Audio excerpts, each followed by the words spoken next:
Hello, welcome everyone. Thank you so much for joining us. We are live now and we are conducting the necessary checks across all the different platforms to see that we are live. I'm totally excited to be here today. Awesome time we'll be having. We're waiting for Mr. Depot to come in this evening. Welcome and thank you for joining us. I can see IG. Please share with your family and friends. I'm totally excited to be here today. Right? Let me see whether our LinkedIn family can see me just yet. Thank you for joining me, everyone. Really appreciate you all for coming up online today. Let me try and see my LinkedIn La Familia. My LinkedIn family, looking for you guys now on LinkedIn. Let me see what LinkedIn is looking like. Well, not seeing you guys yet. Okay, I can see LinkedIn is live. Let me just go there and see what's going on. All right, thank you, LinkedIn family. You can put in the chat what you see, where you are reaching me from. Let us know where you are watching us from. Let's drop a comment in there if you're on LinkedIn. I'm totally excited today. Um, that's right. I think I need to bring Mr. Depot in. Let me go back into the studio to see whether he's there yet. Going to be a very interesting conversation this evening. Super excited, and to fellow Nigerians, happy independence. If you're a Nigerian, congratulations to Nigerians. Happy independence. Happy independence, fellow Nigerians. Thank you so much for joining us. And I'm totally excited for what we will do together. I see you, Oga Lambert. I hail you, sir. Blessing Olumewa, I hail you. Spona, I hail you. Let me go back into the studio to see whether my good friend Mr. Depot is in the room already. Mr. Depot, I don't know, maybe because of memory overload, I'm having some interesting distortions on my system. And I'm wondering where that's coming from. The screen on my side is black for my studio. Hopefully, I get this resolved in a very few minutes. Okay. Oh, Mr. Depot is already in the room. I'm going to bring him in shortly. I see him waiting outside. Mr. Depot, just a minute. You're coming in shortly. Okay. Yes, 3, 2, 1, voila. Mr. D, welcome, sir. How are you today? Good evening. Good evening. I'm very well, thank you. I'm very well. Uh, I apologize awesome, ever so so awesome, for awesome. just a few minutes to the session. I needed Yeah, to attend to something very important, very okay. urgent.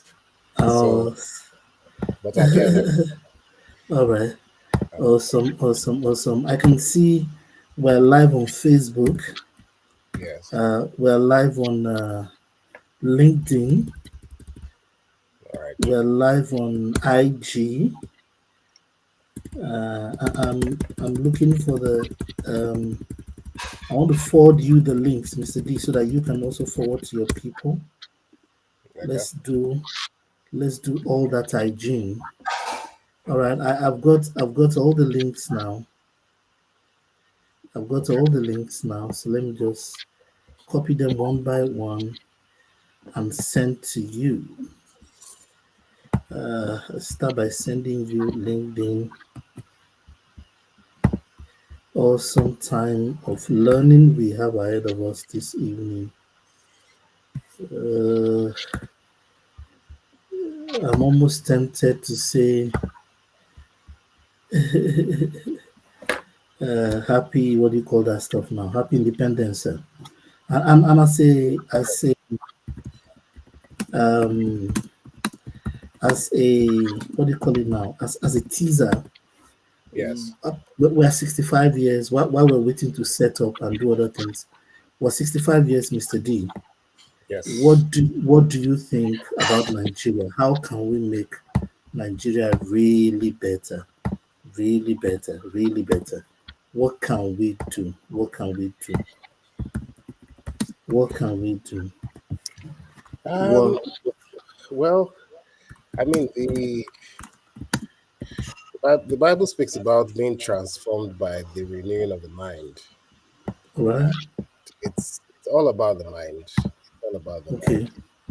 If our okay. minds if our minds are truly aligned with our visions and goals, not just as things we say because they sound popular, but as true desires of our hearts, um, nothing will be impossible.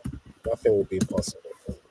I spent a good amount of time today watching the platform, but also doing some personal reflection. I was watching a documentary on China. Um, China's emergent capitalism model, even though they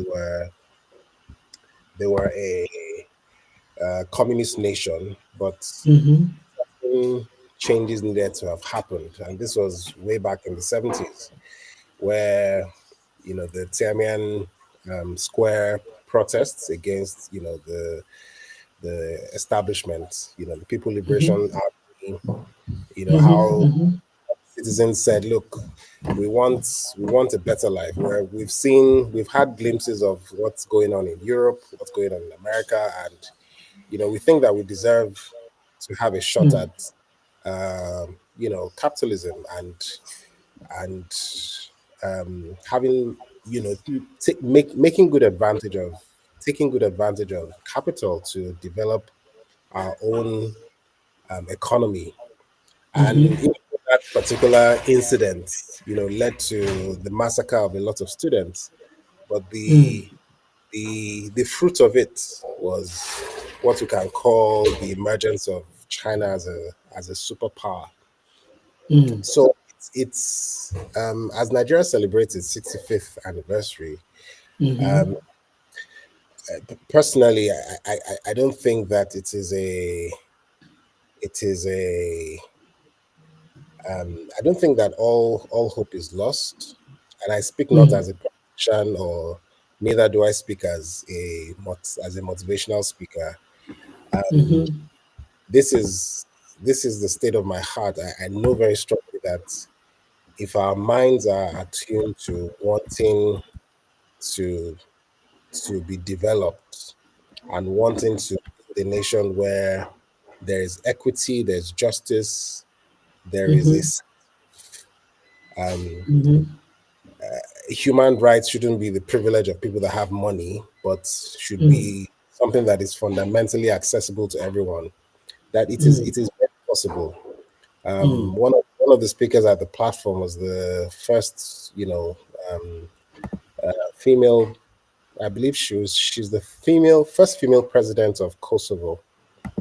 She was also the first five-star general of the police in Kosovo, and she spoke about what happened, the Serbian wars, and all that was going on in Eastern Europe at the time when I mean the world has seen very wild events, honestly. Um, And she spoke about rebuilding. She spoke about having to make a choice between remembering the evil that was done to particular sections of society or moving Mm-hmm. forward. And as I begin to reflect on Nigeria, there are so many problems, yes. But are we going to wallow in those problems? Are we going to be enslaved by what has happened in the past? At what point do we move on? At what point do we say, look, we've hurt ourselves, we've been very nepotistic, we've been, what are all those words that we use all the time? We've been tribalistic, we've been, narrow vision and all of that. But yeah, we have done that. But let's move on. Let's build. Let's let's let's decide that we want to. Whether Nigeria was a product of a commercial convenience or whatever, those things are in the past. Let's move on. Let's move on. Mm, Economies are springing forth every day with new ideas. They're thinking of the nexus between technology and economics and discovery of you know the possibilities in space. We're talking about mhm, artificial intelligence. We're talking about Earth 2.0, and you know some people are still talking about the first coup and I mean, really, yeah, they happen, no doubt. And this is not mhm, to downplay those things, but we mhm, have to move on. We have to move on, mhm. move on. So those are my thoughts as we reflect on Nigeria's 65th anniversary. If we have missed opportunities in the past, well, let's bite the bullet and say we missed them. If we have failed in the past, which there are many, many cases of failure, yes, we acknowledge. But are there opportunities? Definitely. Are there things to be proud of? Definitely. Are there small wins here and there? Definitely. Can we also be responsible as citizens and to say, well, this is our nation? We can speak to ourselves very harshly at home, but when we represent our country out there within parameters that are under our control, can we be more discreet, right? Mm, Can we mm, be more discreet? Can we speak more to the positives? Can we, can we be a bit more circumspect about the words that we use and the images that we paint? Because mm, the impressions that people have about our nation are the things that are out there, are the information that are available to them. And it's a product of what people have said and what people say consistently. So mm, we are all ambassadors, whether we are paid by corporate organizations or by country, or we are just products of our of where we were born. I think we should all be ambassadors of this country and wish it well. Thank you. I think I've spoken more than I need to. Are you still there? Hello, Doc. Please confirm that you're still there.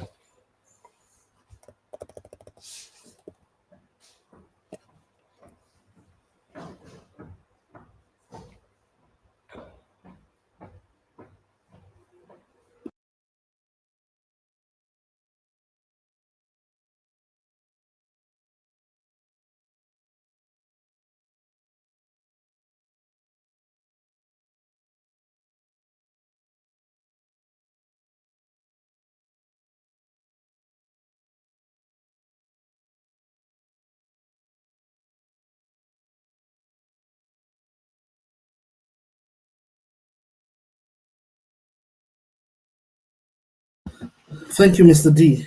I had a small emergency. So sorry I Okay, went you're off welcome. that way. I You're had a welcome. small emergency, and thank you so much.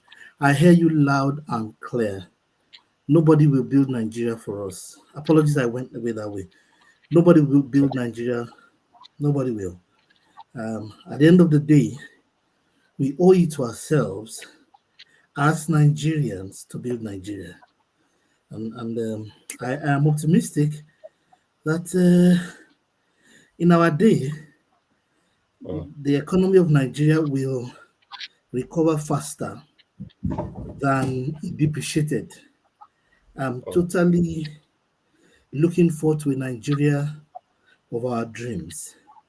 Um, um, I can go on and on about Nigeria mm, because I have some data. But mm, be that as it may, congratulations, every Nigerian. We are 65 and we are on a journey. mm, And by God's grace, we will get there. Don't mm, let's lose heart. It might be tough, mm. it might be difficult, it might be complex. Nigeria will still get better. I'm totally excited that I'm a Nigerian, and I believe God that grace will cover up for us in the coming days. Apologies Amen. again that we went blank for a few minutes. By the way, Mr. D, I'm still expecting something. So if I go off, please just carry on Okay, and hold the fort. Thank you. not a problem. Um, During the last episode, for those who were online, we looked at some very deep conversations. But let me back up. By the way, please let me know where you're calling us from. So where you're joining us from. Um, oh, there is Brother Bill Ike from Dallas. Brother Ike, God bless you. God bless you. And I see you. Happy Independence Day to us Nigerians. Thank you so much for joining us. Please forward to your family and friends, everyone around you. Please gather them, let them log in on any of those platforms. We're on LinkedIn, we're on Facebook, we're on Instagram, we are on uh, uh, YouTube, and we're on X. Those are the 5 ones that we are on. And I am totally excited at what we will be seeing in the few minutes we spend together. So, Ms. Digbo needs no introduction. During the last episode, let me back up before we go to what happened at the last episode. Why are we doing this? In some of my personal conversations, in my meditation, and because I do the work of futurism, which is looking to the future by the help of the Holy Spirit, because that's my predominant persuasion. I'm a believer in the Lord Jesus Christ, and that doesn't need to alienate anyone listening to me. Please stay tuned. There's a lot for us to learn together. A lot of changes are happening in the nations, and one of those changes, yeah, Efwa says, hello, sirs. Hello, Efwa, how are you? I see you. Hello, Efwa. Thank you for joining us. Help us share across your networks. I really appreciate you. Appreciating you so much. Thank you for joining us. So, I have observed that workplaces are breaking down. There's going to be much more tension as we go into the future of work. At a very deep level, the for the first time, humans and machines and animals will be working together. Humans, machines, and animals will be working together. As we speak today, as we speak today, the workplace has started using animals. Today, the British Navy, the British Army, the British police, same for the United States, same for all the world powers, the Chinese Navy, Chinese Army, all of those guys use animals. They use birds. There's a bird battalion where all troop members are birds.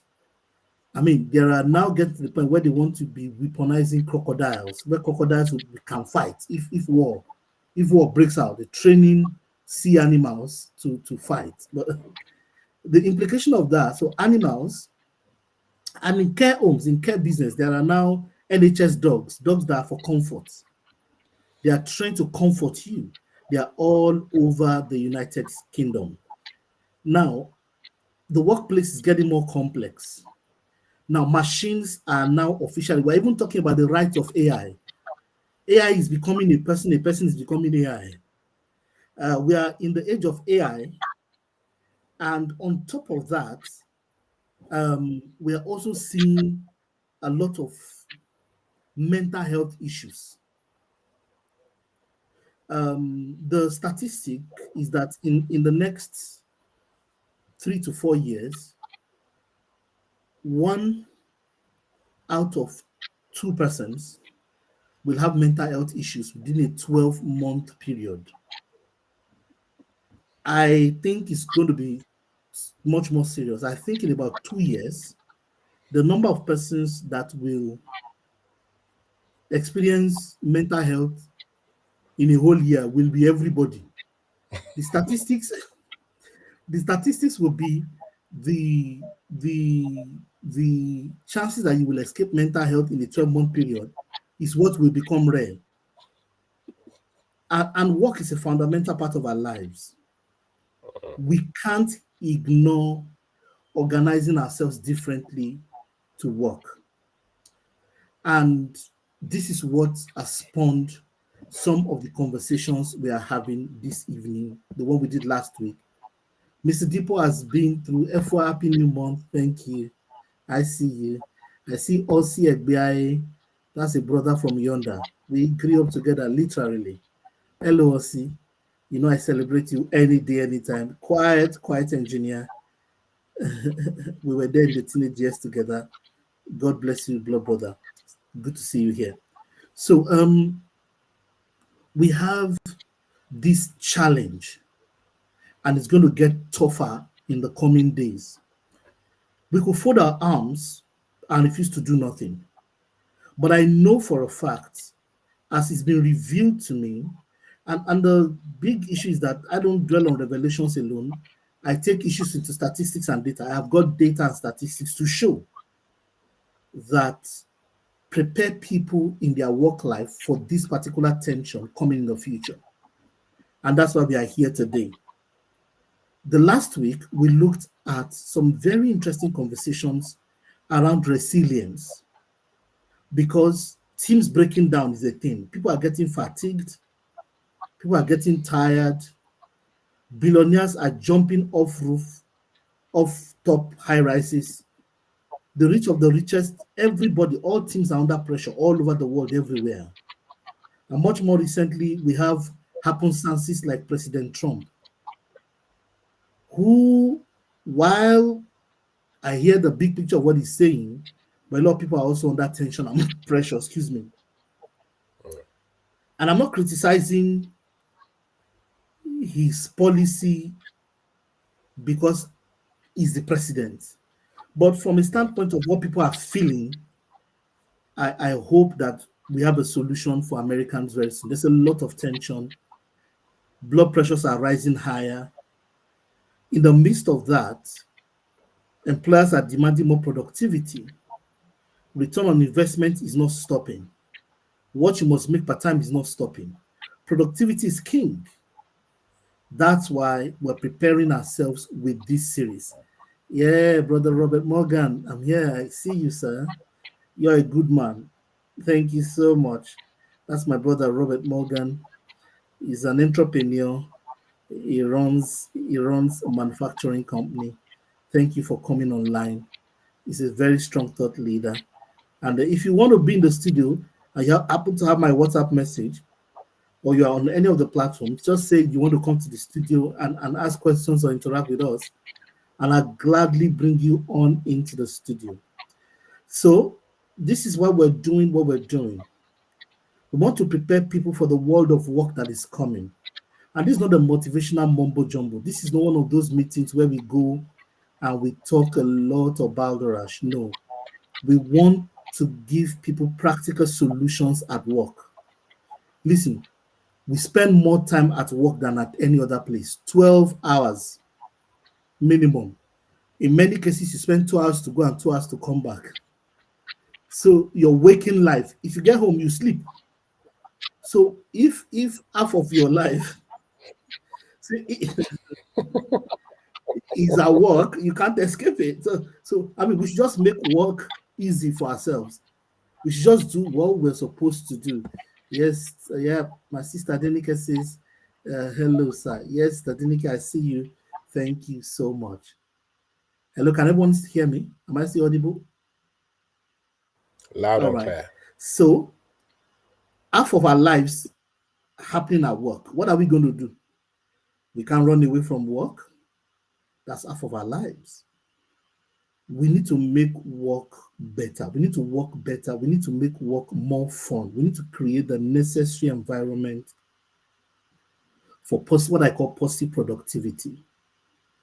And we're looking at this on team level. Mr. Deepo Adeshida, I won't bore us again today. And by the way, that his profile is not boring, but I will not bore us with his profile again today because, oh, Adedeji, good brother of mine.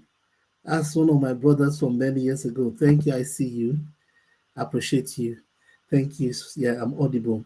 So we've done some very heavy work as Africans, as business leaders to create businesses. And my focus today, people are listening from all over the world. My focus today is on how do we turn calm, how do we turn chaos to calm. Mr. Dipo has gone through some very interesting life transforming experiences, some very deep, heavy stuff. I don't want to speak in American tone, but Americans will be like, it's gone through, I don't want to say the word online, but seriously, it's gone through some heavy stuff. And he's been able to capitalize that experience. Today, he's the chief operating officer at Verdant Zeal Limited. And he's experienced chaos at a personal level and at an intensity that's very strong. And we need to tap into that capital to create an environment for all of us to learn from. How do we design ways of working that can turn panic to power? How do we move from panic to power? How do we engineer our workspaces for productivity and despite panic, we are still able to function? He's had good experience in taking that turn, in turning that switch. And we are all here to learn from him. Um, Let me call this a conversation. Let me call this an interactive session. Please, as much as possible, send in your comments. We have a lot to learn from each other. Like I said, we are on some not all platforms, 5 platforms: Instagram, X, YouTube, Facebook, and LinkedIn. Instagram, LinkedIn, X, YouTube, and Facebook. That's where we are. If you have any question, please, by all means, fire in the chat. Um, get ready, and there's a lot to master. Mr. D, welcome and thank you for joining us in this session this evening. I'm totally excited to have you with us here. Thank you very much for having me again today. Yes. Interesting, very quick, rapid fire. Is it possible at all to go in a high pressured environment? Is calm at work possible? Is it possible for work to be peaceful? Is it possible for work? Is it possible for work not to be turbulent and not to be heavily stressful? Is it possible? And if there is panic, is it possible to convert panic to power or to go from chaos to calm? As one who has gone through a lot of personal chaos and you manage things today, is this possible? And how can we achieve this? All right, again, thank you very much for having me today. And to your question, I don't think it's possible for the workplace to be without some kind of chaos, Mm, or to flip the statement that a workplace can be calm all through. mm, If that happens on a very sustained basis, it's very likely that there's nothing productive going on there. mm, It just means that um, maybe the folks are into it's either that the work has been over processed and what people are doing at that level is really just very administrative and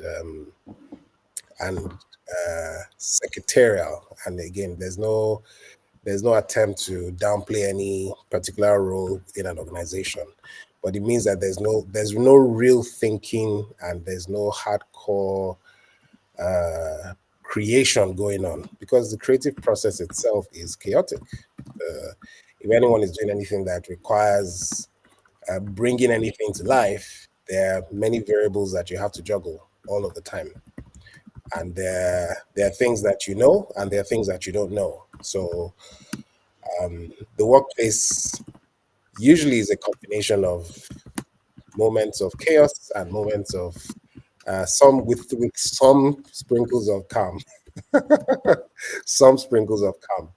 Um, but again, it also depends on how ambitious those work environments are. Because if you're in an environment that's always reaching for things, it means that if there's any um, it means that you're not always satisfied with your last success and you're looking for the next territory to claim, and so you're always in that constant um, state of introspection and asking yourself, what's next? What have I done that has worked?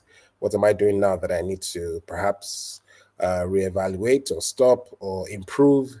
And what more do I need to do? So that in itself creates chaos because you might, or folks who work with you might be saying, but everything is going on well. Why are you creating all these new problems for us to solve when there's clearly no threat? So which is why I go back to the original statement that if an organization is truly pushing the boundaries and trying to create value, there will be chaos. Chaos is it's an accessory. It has to be there. thank you so much. So there must be some tension. There must be some. What you're saying is that the process of creation, the process of creativity requires some tension. I want you to dwell on that. I want Absolutely. why is the process of creativity? Because have you heard about the Google work culture? Yes, I have. So why should there be tension? Because in at Google, it's fun, play and work mixed together. Well, as they say, and right now I'm feeling like a correspondent that's reporting from from somewhere in the field while you're in the studio. Um, so you know how it is, right?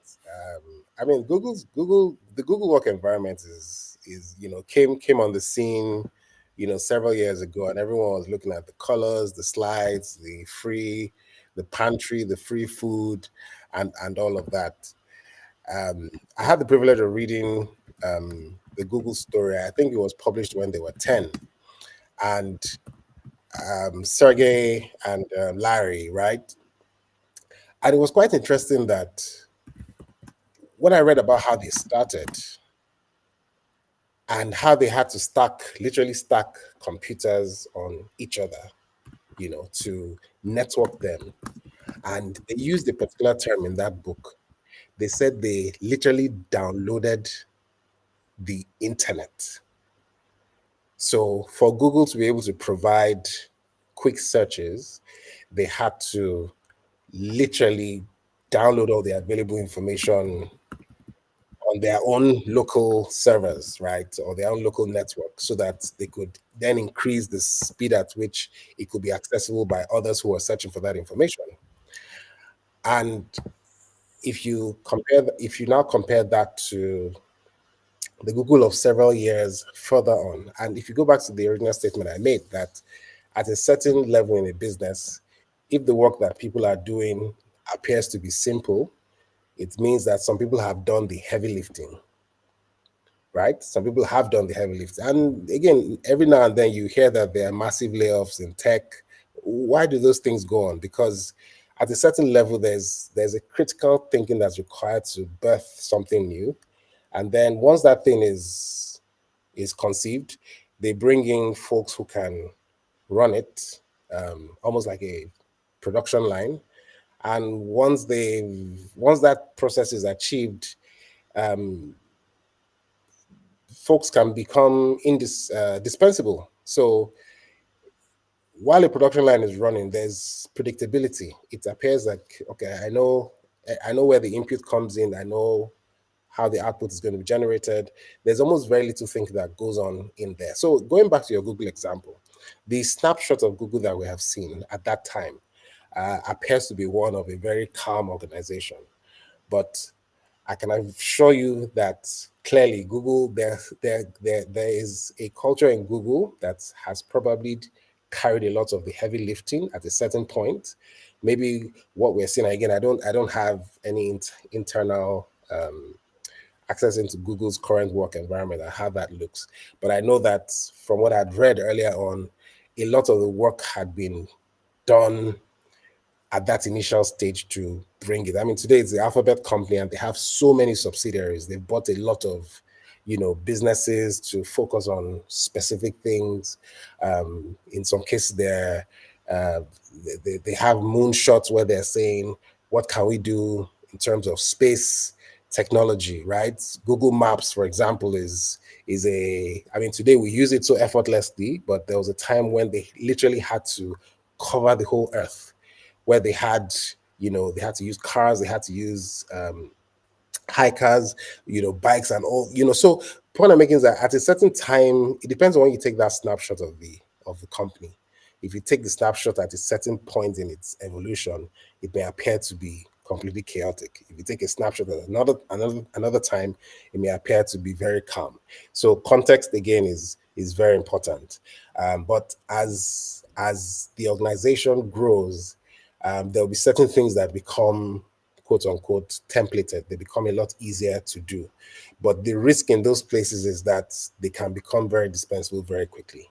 And the risk of churn there is high. So today's work environment, as we can all tell, is one where the the product or the service that can disrupt you is probably not one that you're thinking very seriously about.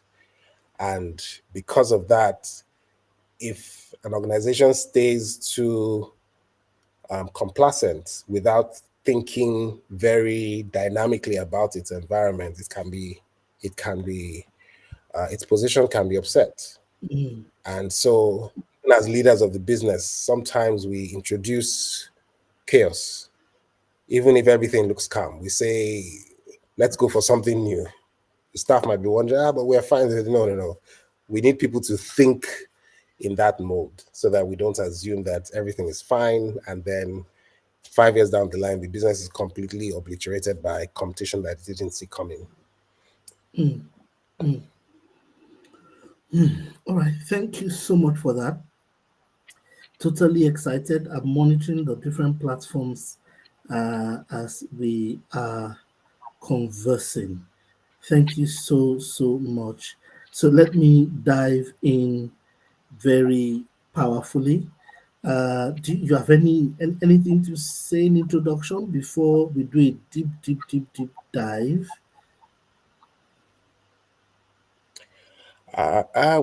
Maybe as we go on, but Okay. perhaps I'd just like to mention that the the the perception of work as it Mm, is also matters in terms of its general definition, mhm, mhm, right? Because um, at at a certain level, work is just what you are told to do.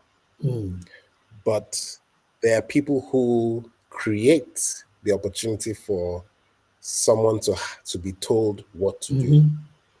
You know, Mm-hmm. so if at an entry level Mm-hmm. or at a middle management level, Mm-hmm.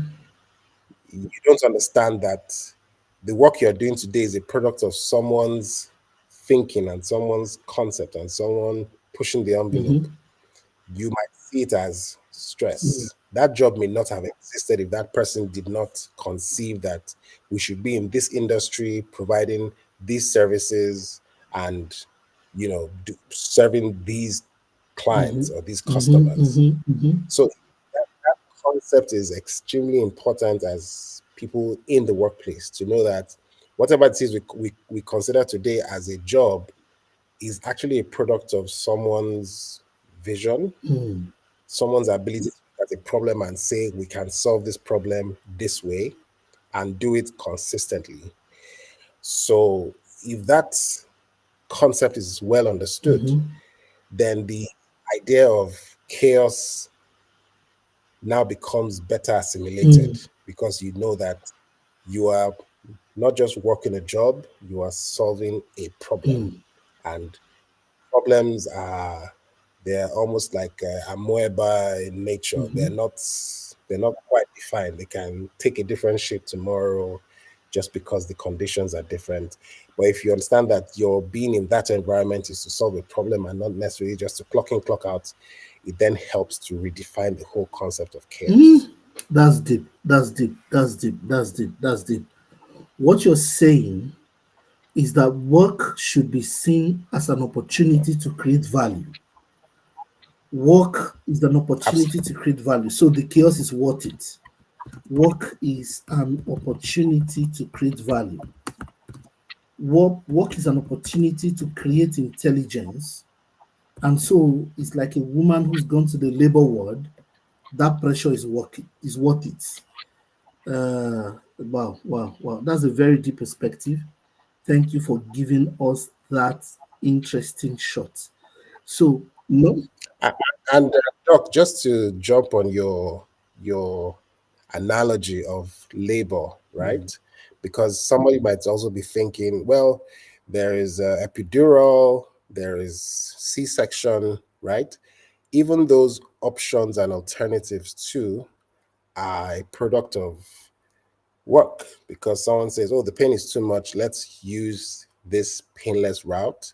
It's still a product of research and someone being able to come up with a solution to that.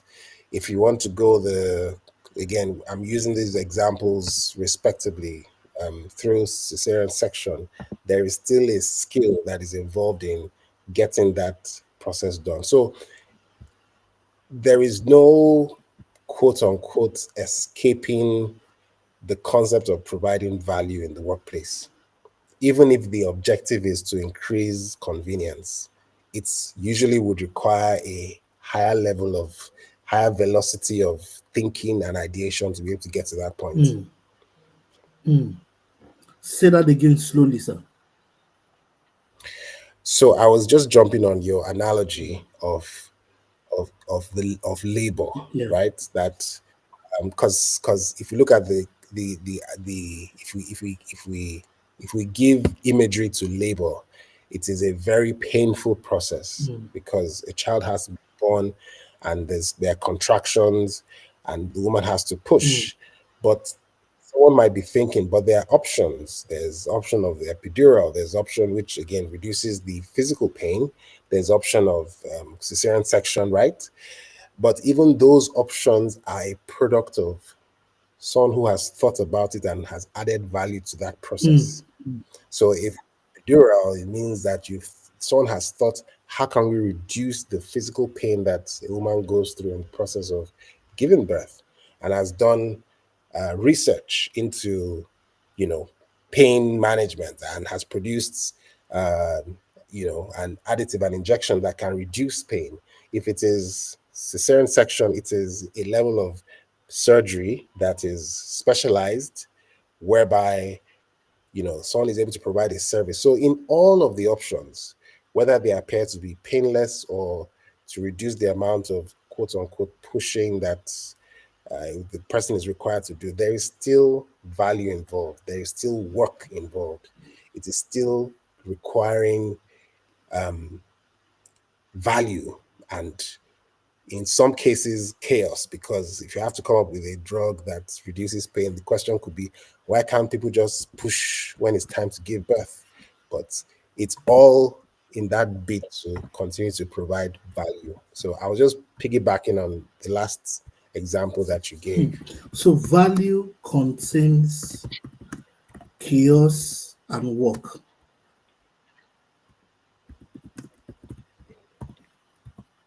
Absolutely. Value contains chaos and work. Anywhere you want to create value, there'll be Yes. some chaos and there's work done. Oh, yes. Oh, yes. Thank you for that. So my first question, or let's dig deep now. Um, how can teams rewire their mental syntax to stay focused when chaos strikes? You've said it. There is always chaos in the workplace. Chaos will happen. How can Mm. teams rewire their mental syntax? Mental syntax just refers to the state of mind to stay focused when chaos strikes. How can teams do that based on the fact that you've gone through chaos and you were able to stay? I mean, you converted it to capital. So, from that experience, what are the lessons teams can learn from that experience? Okay. Again, thank you for consistently drawing me back to back to my personal experience. Um, so once there is, and I'm going to try and make this a very simple statement, even though it might not be simple. Um, I think once there's an understanding of what it will require to create value, then we can build more resilience. So let's use the example of the military, and perhaps maybe workplaces can also borrow some of these ideas, right? For people who provide services that are considered to be essential, they go through drills. In aviation, it's called a simulator. Before you can fly an actual plane, you have to be in the environment that produces all the conditions, but reduces the risk to almost zero. So you're in a flight simulator, you do all the maneuvers and all of that, right? But you are not putting anybody's life at risk. Mhm. And even though the conditions in that simulator may, quote unquote, the full extent of the simulator's capabilities may never happen in real life, but you are prepared for Mm. it. You are prepared for it in the event that it happens. Even when we fly, you're in an aircraft and the air hostess comes with those boring statements. In the event of an emergency, do this. Your and a mask will drop from from the top. You strap it around your nose. If you're with a child, make sure all those things. What are they doing? They are preparing the mind in case of an eventuality, even though the probability of those things happening may be next to nil, but they are preparing the mind to say, just in case it happens, this is what you're supposed to do. In the military, right, you go through drills. Those in essential services, the fire, firemen, all of that, they do drills just to prepare themselves for those eventualities. So it should be the same in the workplace as well. In the workplace, we should have teams should have, and this is the onus of this is on the leader of the team, should create simulations of what ifs, because those will help people prepare for those eventualities, even if they never happen, right? The difference in certain conditions, certain industries is that um, they may not be their day-to-day work may not be as predictable, or they may not have the tools that help to build. a simulation that says, what if, what do you do? But as part of building team velocity, team leaders should create these scenarios that say, so what if this happens? What if this happens? Even if it's a conversation that we're having, let's say we don't have any technology to create those simulations. If it's a conversation we're having, we should be able to say, what if this happens? What if our technology fails? What do we do? What if you know we we're traveling and we all miss our flight? What do we do? What if the grid goes down? All those things are preparatory. It's not enough to say it will be fine because we have planned. So teams should and team leads especially should prepare their teams for eventualities. Let's call it the what if simulator. Take your team through a what if simulator. So what if this happens? What if this happens? What if rain falls uncontrollably for the next 5 days and there's a flood and people cannot move around, right? What if? What if? So by the time we do those what if scenarios, we can then better prepare ourselves to see what options are available so that when it is happening, it's not the first time that we're feeling the pinch or the pressure. Mm. Those can really help to a great extent. And for those kinds of things, input should come from every member of the team. Let people say, "Oh, this is from where I sit. This is how I see a possible solution to this." Let someone else share from their perspectives. Let's put these perspectives together and perhaps come up with some kind of what if response, chatter. Again, this doesn't have to be formal, but it is just that the team is prepping themselves for an eventuality because really it can happen. And if it does happen, we shouldn't mentally feel like it's the first time that we're dealing with it.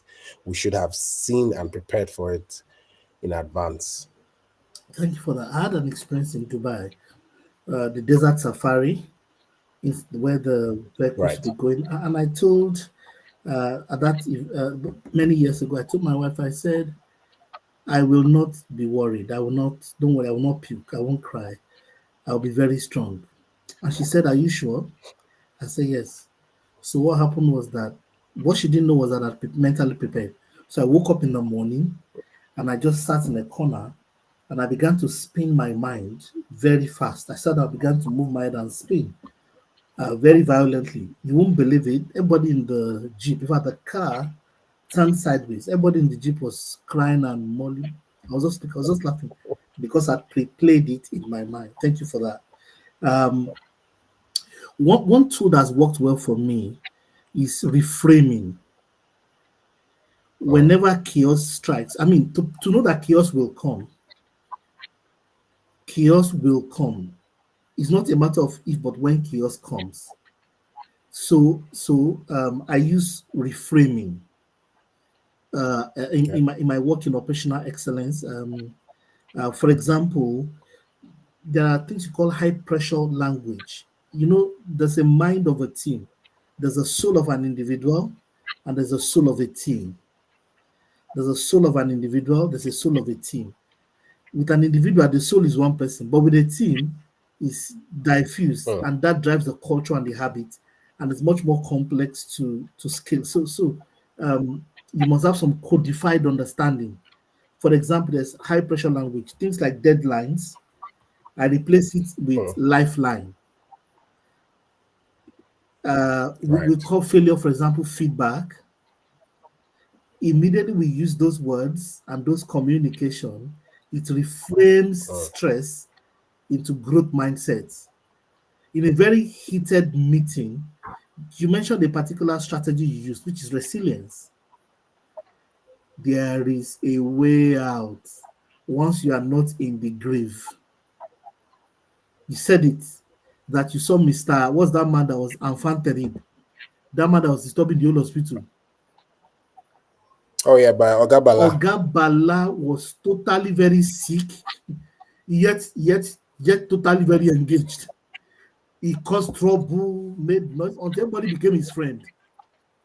Um, Yeah. it doesn't matter how bad things are, we can't afford to allow our minds yield to the gravitational force as a team.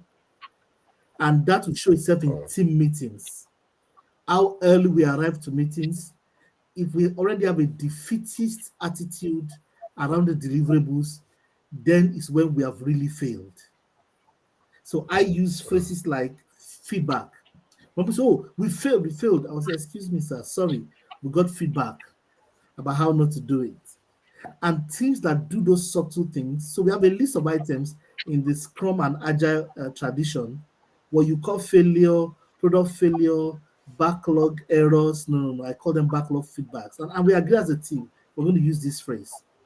The other thing that I also do is that we have pressure levels. mm, And there are ways of, I mean, let me take you're the one I'm asking the question.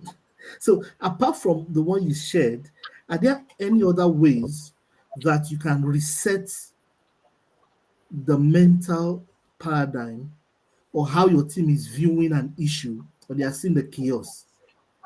A client says, "This is not what I asked for." A team member falls ill. How do you manage those things? mm. Interesting. In fact, as you were speaking, something came up. So Mondays, I typically have meetings with different teams, across the Yeah. business. And a while back, I'm an early guy. I'm in the office by 7:30, even though we resume at 9. so so I get to work pretty early, and it's how it's always been. And so my first meeting starts at 9, Mhm. and with the first set of guys I was meeting, I noticed that they found it very hard to keep up for that 9 a.m. meeting. Mm, It was very difficult for them. mm, And I would, some of them would, even maybe out of fear, not even send me a reminder to say sorry, and send their apologies ahead, say, "Oh, sorry, I'm really close to the office." And so one day I sat them down and said, "Look, guys, why are we having this challenge?" And one of them said, "Can we move this meeting to 9:30?" And you know what I thought about it? I said, "Actually, we can move this meeting to 9:30." And this has been maybe more than a year now. So we have this meeting at 9:30, and everybody's early. So a little shift in expectations, right? Of course, even on my own part too, as high performing, because I just realized that these guys, their heart is in the business, but not all of them live far, live close to the office. Some of them have young children, that they have to, perhaps get ready for school and all of that. So we moved the meeting to 9:30, and since then we've had very little issues with coming in time. So I guess that goes back to the point you made about reframing. That sometimes you might need to the reframe. context, Reframe. Yes, you might need to reframe their it. partner. If you moved something, if you moved it slightly to the left or to the right, maybe you might be able to accommodate more views and have a better performance or a better go at it, because that way it's not just your rules that you're trying to establish, it's that you've looked across the room to say, if this thing is a challenge, then how do we fix it in a sustainable manner? And that has been one of the lessons for me.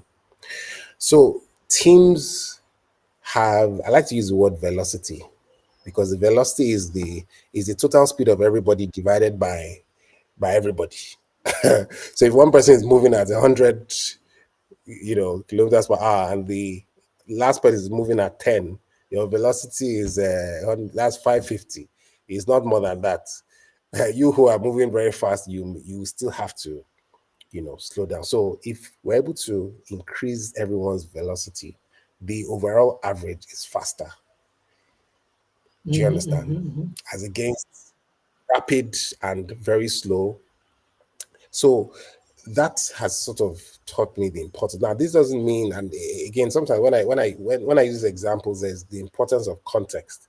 It's not like you are dealing with lazy people. Mm, No, mm, you're not dealing with an indolent team. You're just dealing with people who live in a city where there are certain constraints, and you know that, to be fair, if you made these adjustments, you're not weakening them. You're just making provision that if we have to be able to work like this consistently, here are the things that we need to, here are the parameters that we need to work around.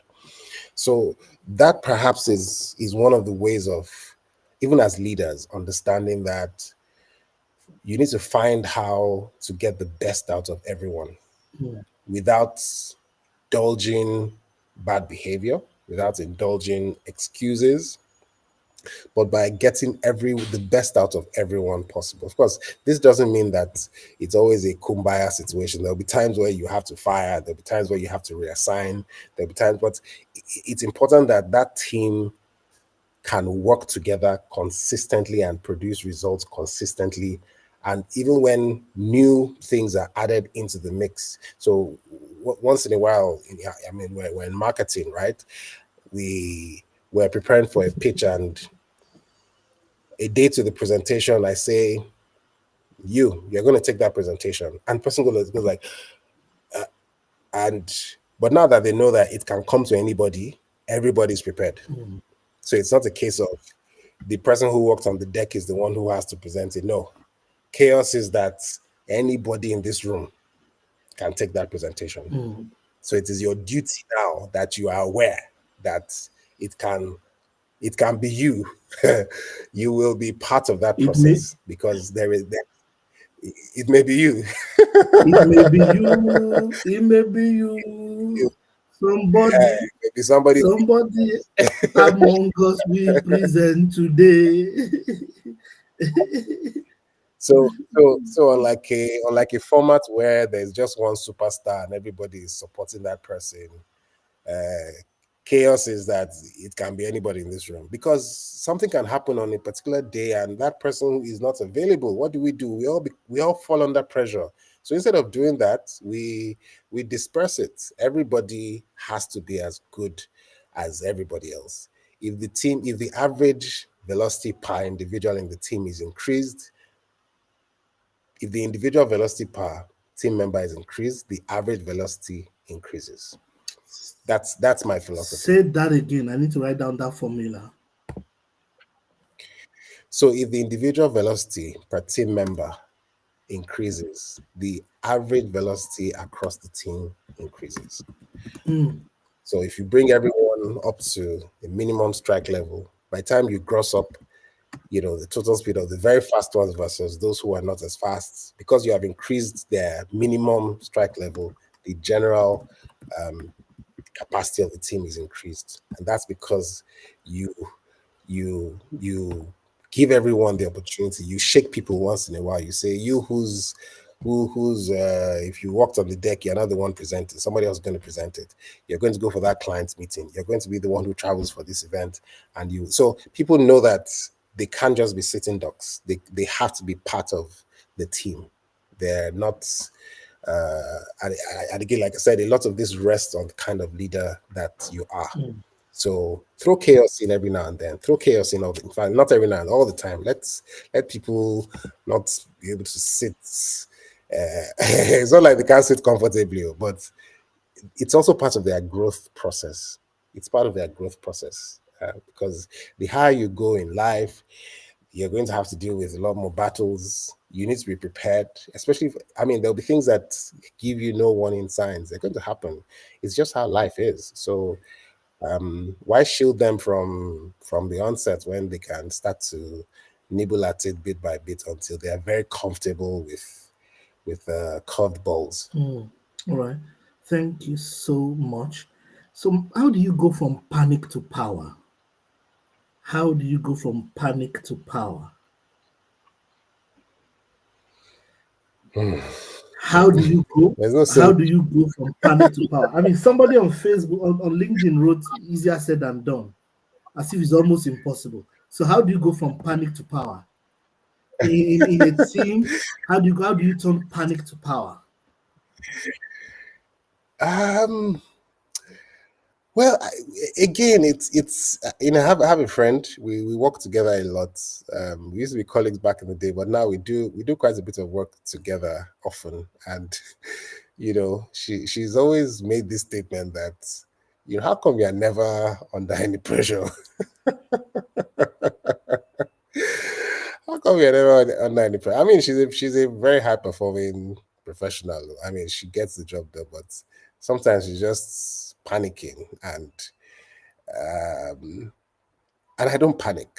I don't know how. I don't know why, but I don't panic, no matter what it is. But again, that's on an individual basis, and that perhaps Why might even be a why function don't of, you panic? I'm interested in that. Why don't you panic? yes. And I'm going to answer that question very directly. And it is because I think I have seen the end of the spectrum. Mm, The only part of the Rubicon that I didn't cross was death. I think I've seen, as we would say in Pidgin parlance, shege. mm, mm, mm. And shege means that, I mean, you've probably seen the worst of it all, and you know that if this can happen and you can still bounce back, life didn't come to an end, no matter how debilitating the circumstances looked or felt, you still had a chance at bouncing back, then we're going to be fine. That for me is a philosophy. And I'll go back to something I said in the last episode. One of my senior colleagues at the time, Daya Defila, he told me that, don't worry, everything will be okay. As a young copywriter, I used to panic a lot, because there were deadlines. I thought I had this boss that didn't like me. I was trying to, just be like a really good writer, and she used to just mark me down. And he just told me everything will be okay. And Dad was very funny because he had this way of talking, like he would stare at you, but also stare past you, and he would say things like, if you are in any debt today, right? Just imagine yourself 1 year from now. You're most likely not going to be in that debt anymore. Or he would say, imagine a time in your past when, let's say, you were on campus and you were really broke, you didn't have any food to eat. How did you get out of that situation? And he would say something happened, right? Maybe you walked into a friend's room and they were eating and you joined them and you ate and you didn't die out of starvation, like you survived it. So you're going to be fine. Don't worry, you're going to be fine. And I think that perspective of either going back into your past to dig up strength from experiences you've gone through, or going into your future to look at the day when you'll be staring at this exact moment, but you have overcome it, helps you put things in perspective. For me, I draw a lot of strength from stuff I've been through, because I just know that, you know what, the worst that will happen is just momentary. It might be an embarrassment, it might be someone not liking how this is going, and they might verbally express their discontent. It may be a situation of, and I think most of it is anchored on how we think people will perceive us in that instant. How you think somebody will perceive you creates the pressure. So let me use a very popular example in Nigeria. When people are owing other people money, right?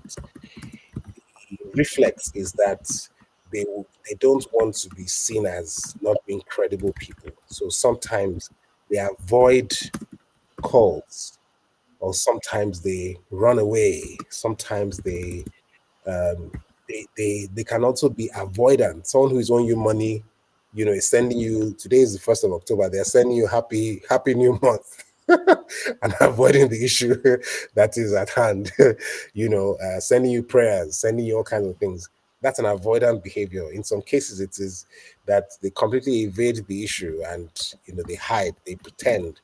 But when you realize that, if this if this is something that is a fact and it has to be dealt with, and you have the courage to say, hey, look, I'm owing you money, right?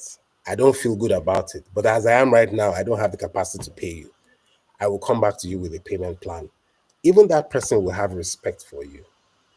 That person, first of all, acknowledges that you have been bold enough to show up, acknowledge the issue, and to say, I may not have all the answers right now, but I'm not avoiding this issue. We're going to deal with it. And a lot of things can be handled that way if we confront, but also now, are vulnerable to, and it's not vulnerability in a weak way. It's just to say, look, this thing is an issue and we're going to find a way around it. We may not have all the answers right now, but we'll find a way around it. That in itself creates a lot of calm, especially when there's panic.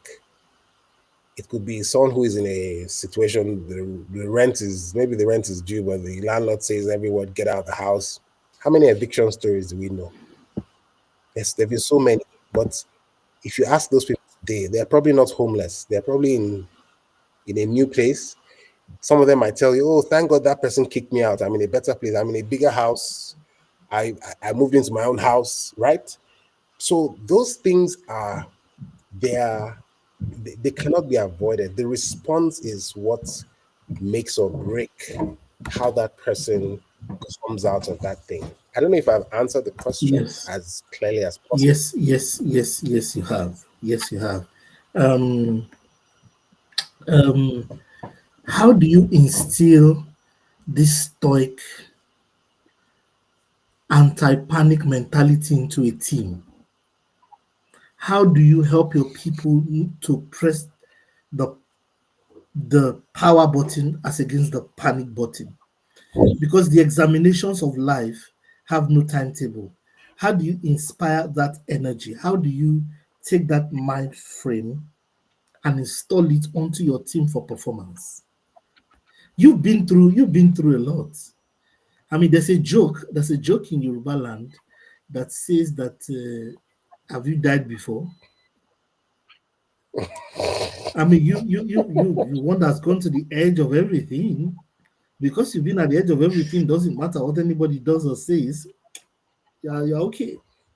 Now, for someone that's just coming up in their career, how do you install that stoic mind in your team so that they are strong as you are, knowing that you are as strong as your weakest link as a manager? How do you install that performance capacity where they turn panic to power, where they hear a gunshot in quotes? This is just an extreme example, and power is what comes up in their mind, not panic. How do people become? How do Um, people become that person? You went through a life transforming experience that shifted you. How do people become like that? What is the technology by which people can be converted? um, so again, in my case, I wasn't pre-informed. Life didn't pre-inform And that's the me point. that this was going And to that's the happen. and that's the point. It never informs us. It didn't. It was pretty much just playing it by the air, going through it, and and thankfully we came out on the other end stronger. But I think that God in his wisdom allows people like me to pass through those experiences so that we can also help other people see clearer or see clearly that these things can happen. And I think I alluded to it at the very beginning that if you are in a work environment where things are very calm, some people have done the heavy lifting, some people have done the heavy part of the work. Now, that price has been paid already for you to benefit from a more streamlined work process or workflow. But trust me, it's like you're in a state of rest. The season of chaos is going to come soon, sooner or later, because if that's happen, that business can atrophy. So your question about how do you get members of the team to have this kind of resilient, stoic resilience? I think that the responsibility is with the leader of the team, and first is by modeling. By modeling, you have to model it. You have to show it. I was in a session on Saturday, and it was very funny. It was for secondary school students, and they were talking about apprenticeship. So one of the speakers came. It was like an icebreaker. People had been sitting for a while, so he came and said, "Lift your right finger, raise it up. Now put it on your chin." And he did this, put it on your chin, and everybody did this. In fact, I did it too. But he now later said, "That's not your chin now. Now this is your chin." But you see, his point was that what people see is stronger than what you say. So what people see, what you do as a leader, has a lot more impact than what you say. So as a leader, you also have to model it. You cannot tell people not to panic, but then you panic. You cannot tell people to demonstrate resilience and you end up being a wuss. So you have to model it. You have to be the one who demonstrates strength. If something, if as a leader you know that something is potentially going to be problematic in the future, it is your job to start to figure out how you're going to deal with that thing and not wait for it to balloon before you then act surprised like, oh, I didn't know, or you're looking for who to blame to say it's your fault, you should have seen this coming. That's the job of a leader. And the more people believe that you can you can you can help them through difficult moments, that you have their back, that you will not throw them to the elements, they will respect you. They may not verbalize it, but they know that this is a person that we can trust to deliver, to help us through difficult moments. Now, this is not to say that it's the only way out. There are also other times when and I love this statement, you throw them into the deep end. You throw them into the deep end and just watch them either sink or swim. In most cases, people swim. In most cases, people swim. If you notice anyone sinking, you can reach out to help. But in most cases, something triggers inside people to get them to say, no, now, me that I went to, and they usually throw them into the deep end. Last week I was in Abuja, and that was part of why we couldn't have our session. And we're doing an event for a client, and I told the guys that I'm not going to come. Although I eventually went, but they had prepared their mind that I was not going to be there for that event, and that they were going to run it, and they were very well going to do it. Now my coming there was really more just ceremonial, but the team has confidence in themselves now because they know that they don't need me there to validate what they can do. They can do it. They can do it. They can very well do it. In fact, I've told them now that you guys should be able to run events in simultaneously, same day, same time, in 3 different locations in Nigeria, and it will not look like anybody's breaking sweat because you can do it. And I'll not be there to micromanage you. And I know that they can do it. So there'll be times where you need to throw them into the deep end, man. Let them figure. Of course, you'll have trained them, but don't over pamper. Give them their share of life. Let them deal with it. They'll be fine. I may sound like a very schoolmaster, type of lead, but really, it always works. Always works. Thank you so much. I have some techniques that I use Okay. personally Okay. in my experience. One of them is that I don't allow negative talk or impossibility thinking because of a past failure. I think we said that earlier. You mentioned throwing them on the deep end. The third one that I do is that panic attacks attention or focus. So when there's panic, one of the things you can do is to say what is the most important thing. So what is the next step? What is the most important thing? What is the next step? And then the next step is the chain loop method, and then the next step. Because really, panic will come and you'll be afraid. But if you can just think what is the most important thing and what is the next step, what is the most important thing? Just keep if I keep muttering it.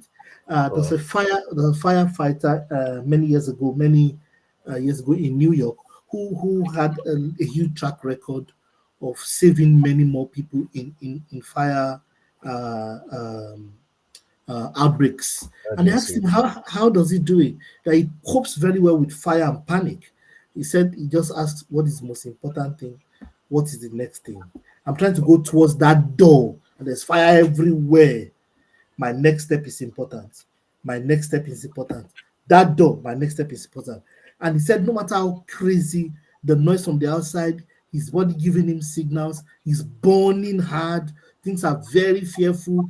He just keeps focused. I need to get to that door with this guy on my shoulder. I need to get to that door, this floor. I must touch. Where do I place my feet? He said, as soon as you begin to micro manage and move sufficiently, he said 90% of the time you get to that door.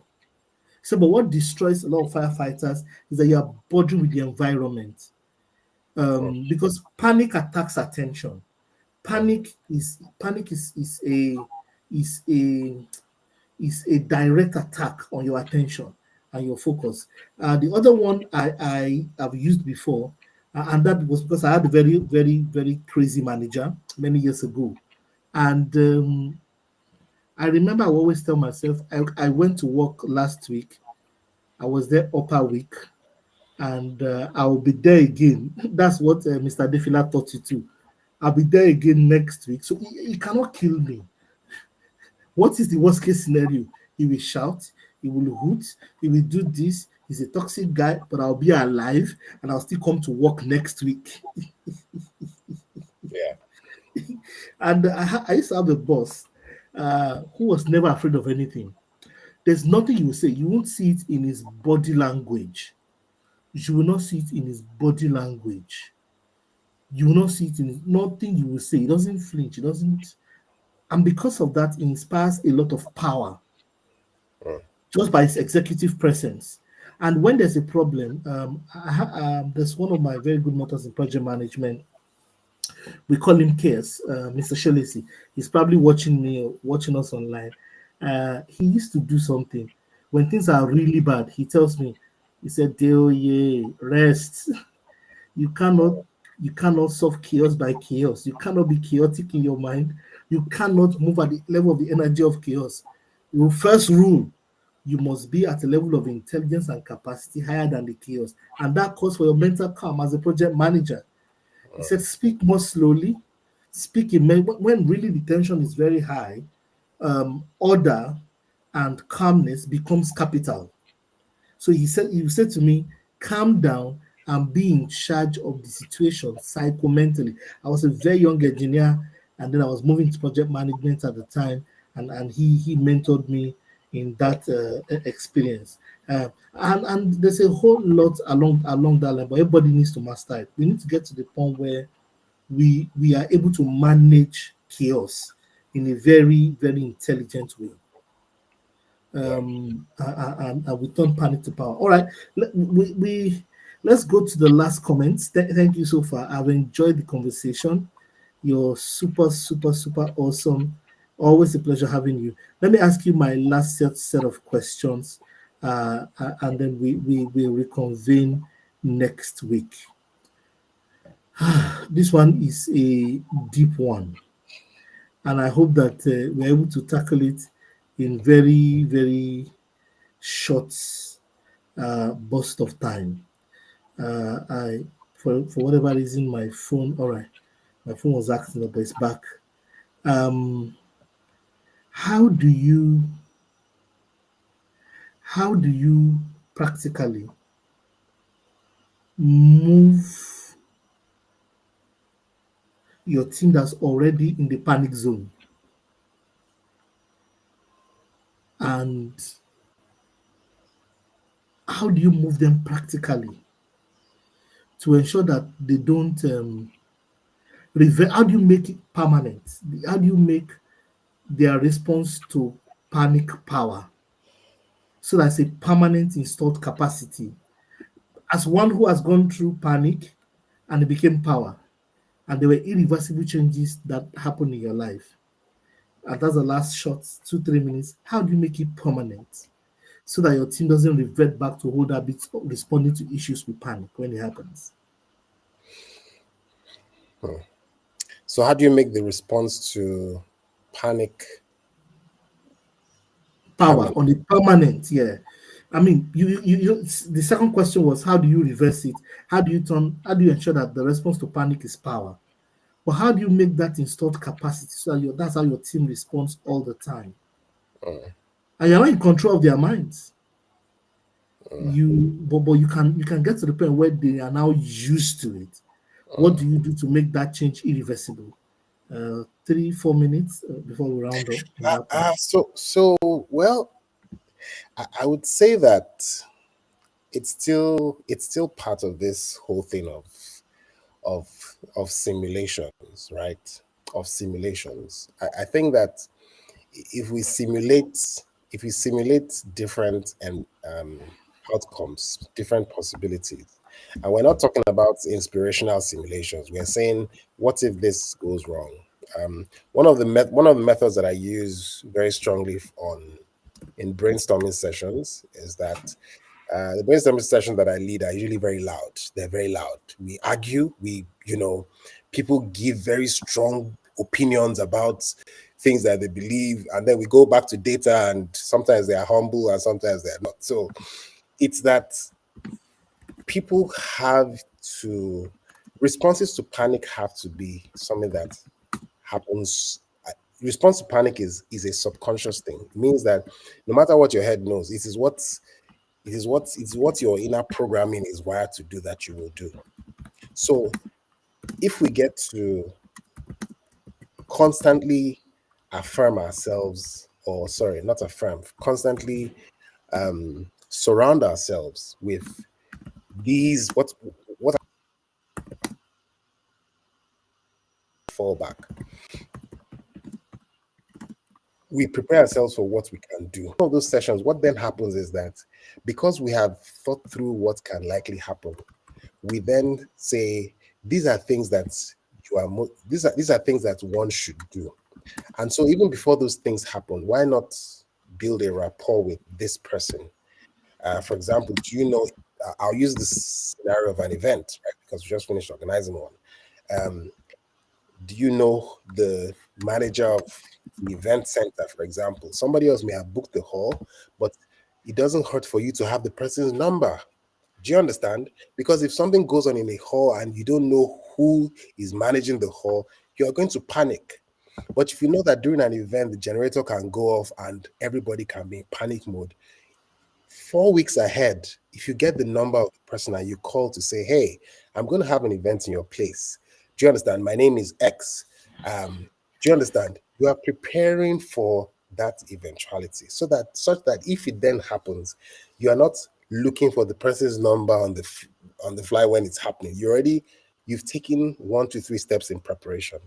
So those are the things that I would say in a nutshell that we run scenarios in our mind. And what the scenarios help us do is that they help to quicken our intuition so that we are even if we're not thinking about the specific thing that we should have done, our minds are constantly thinking. You walk into a place and you know, okay, this is what I'm supposed to do. You're on a project, and even though everything is set book wise, your mind is thinking, what if this goes wrong? What should I do? What can I do? How can I?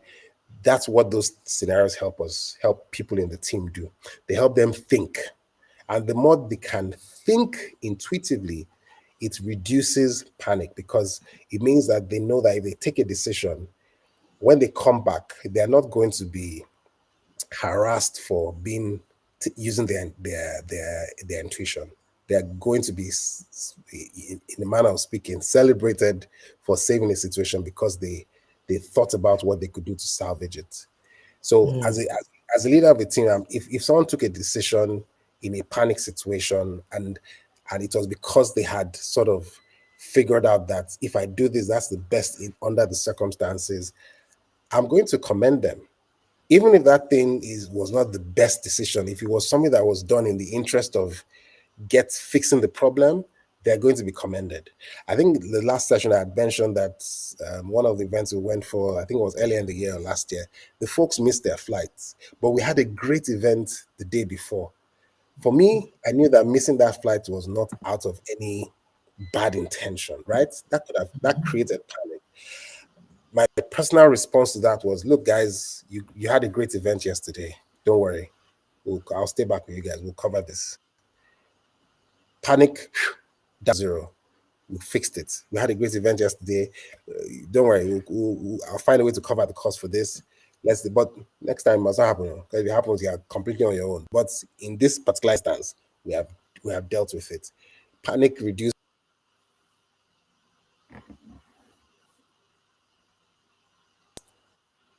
level. I have the capacity to make those kind of decisions. Think more broadly about your for 12.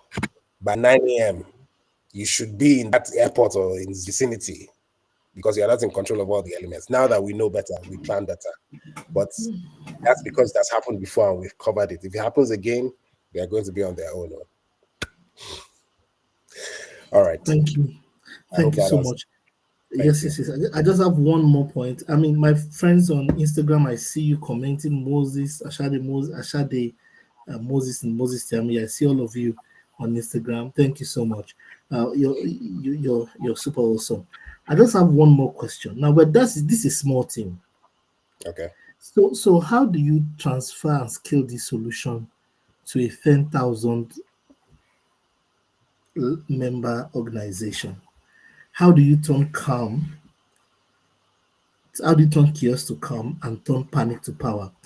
On panic to power, let me just quickly say a few things. And the problem of panic happens at the subconscious level.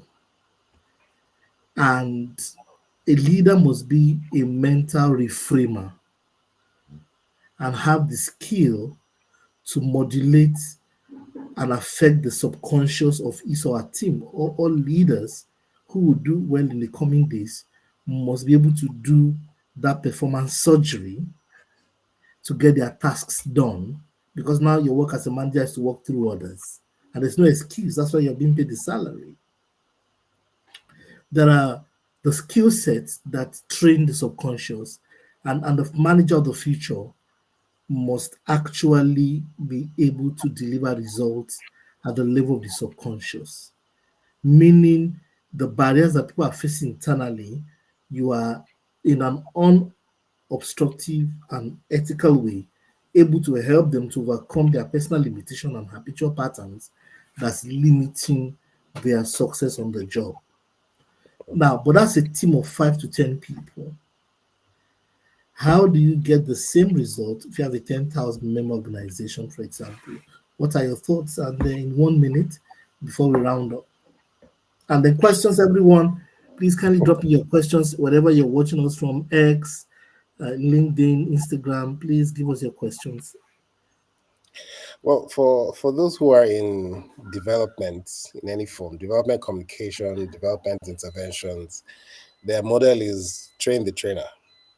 So if you want to do 10,000, look for your champions. There'll be people that you can inspire directly who can then, you know, reflect that attitude on others.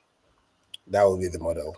Find your Jesus used it. He had his disciples, and then they went to change the world. So that'll be the model. So Find your your managers are key to scaling your results. absolutely, absolutely. Thank you so much. That's the bigger you get, the more you have to depend on your middle managers. That's absolutely fantastic. And I would like to say this to all of us. Thank you, Mr. Deepo. You see, designing calm as a system is not an accident. It's a system and must be deliberate and intentional. At the end of the day, panic will happen, chaos will happen. What you do with what happens is the key. Every panic is an opportunity to learn new principles of power and become better in the school of productivity and power. It's not the end of the world, but it's an opportunity for excellence to be delivered through you and your teams.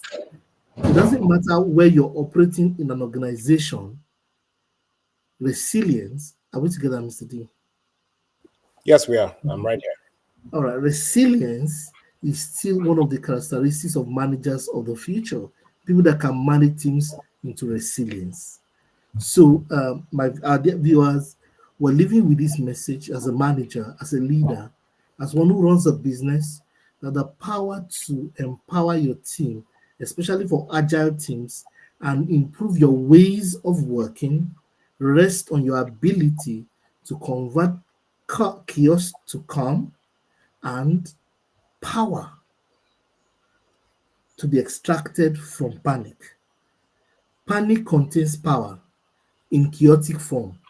You must be able to reorder, re engineer, reanalyze, repurpose, and refit the equation to bring out the power center of your teams. Everyone who is a manager here, thank you for the superb work that you do. And for all of us here, Mr. D, thank you for coming onto the call. We aim to come back again next Wednesday to continue the conversation. Mr. Dipo and I have some very interesting lines of thought we want to explore, and we want everyone to be on board with us. Please make sure that you keep your diaries open. It will be most likely next Wednesday, same time, but we're going to plan the dates with Mr. D. Thank you, Mr. D, for coming again. Totally appreciate you. Thank you. Namaste, as we say in India, although I'm not Namaste. an Indian. Namaste. Thank I'm going to go, yeah, my friends across the different places. Thank you so much. And you know, I love all of you. I'm going to end the stream now in 3, 2, 1, 0.